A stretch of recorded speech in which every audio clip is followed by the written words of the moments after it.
Well, thank you very much, Mr. Chairman, and thank you for beginning the hearing early. I am one of those that has to go to Appropriations. We are considering, among other things, the Defense Appropriations Bill, so I think my presence is over there is justified. Good morning to our witnesses, and congratulations on your nominations. I would like to welcome you and your family members also. And also like to welcome Representative Rob Whitman, who's just arrived, Representative. He will be introducing Dr. Henninger. Mr. Powers, you are nominated to be the Deputy Undersecretary of Defense Comptroller. The Office of the Comptroller is instrumental in preparing and executing the department's budget, ensuring the resources that Congress provides are allocated to troops efficiently and effectively. Additionally, the Comptroller is a key player in the department's efforts to achieve a clean audit and to modernize its financial management system. Mr. Powers has confirmed there are significant challenges you will need to address. This year, the Department of Defense delivered a budget request that was nearly half a year late and assumed incorrect amounts in reconciliation funding, creating large discrepancies and shortfalls across many programs. From your previous experience in Army financial management, I would like to know how you would direct the department to track and manage reconciliation funds separately from traditional appropriated funds. Additionally, the department is in the midst of implementing several reforms to its planning, programming, budgeting, and execution process, and is working to achieve a clean audit, something that is required in law. I would ask that you share your plans to meet these challenges at this important moment for the Department of Defense. Dr. Henninger, you are nominated to be the Director of Operational Tests and Evaluation, or DOT&E.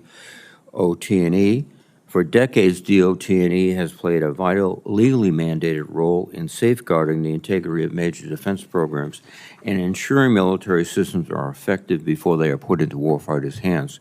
Unfortunately, in May, the Secretary of Defense announced his plan to significantly reduce the DOT&E office, including slashing its workforce budget and resources. The Secretary has given no compelling reason for this action. In my view, it is extremely damaging to military accountability and oversight.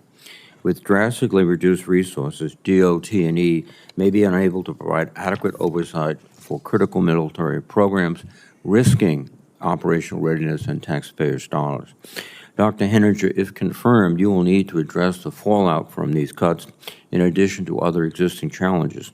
In particular, you will be responsible for providing oversight of testing conducted in vital areas that are often overlooked, such as software development and cybersecurity, as well as integrating new tools such as artificial intelligence and machine learning to help the test enterprise become more effective, and I look forward to hearing how you will address these challenges. Mr. Denton, you are nominated to be General Counsel of the Department of the Navy. This position is responsible for providing legal services throughout the department in a vast array of fields, including acquisition-related law, arms control, business and commercial law, and national security-related law, among many others. The General Counsel also assists in ethics, intelligence, criminal investigation, and law enforcement activities. In recent years, there have been several damaging ethical crises within the Navy, including investigations for bribery, corruption, and violation of criminal conflict of interest laws. The Navy's culture is critical to its cohesion and effectiveness, and this pattern of ethical failures must be corrected. Mr. Denton, I expect you to always exercise independent, professional judgment and to give your best legal counsel to the Secretary of the Navy, even if, or especially if, that advice is not what they would want to hear. I would like to know how you will plan to demonstrate this ethos and represent all Navy personnel with the professionalism they deserve. Finally, Mr. Coleman, you are nominated to be Assistant Secretary of the Navy for Manpower and Reserve Affairs. If confirmed, you would be the principal advisor to the Secretary of the Navy with overall supervision of a number of areas, including military and civilian personnel policy, military readiness, quality of life, and health care programs. Our naval forces are maintaining an extremely high operational tempo across all areas. As such, issues of readiness and retention must be your highest priorities. In particular, you will need to manage the impacts from recent widespread cuts to senior flag officers and defense civilians throughout the Department of the Navy, and smartly manage additional cuts that the administration has directed in future years.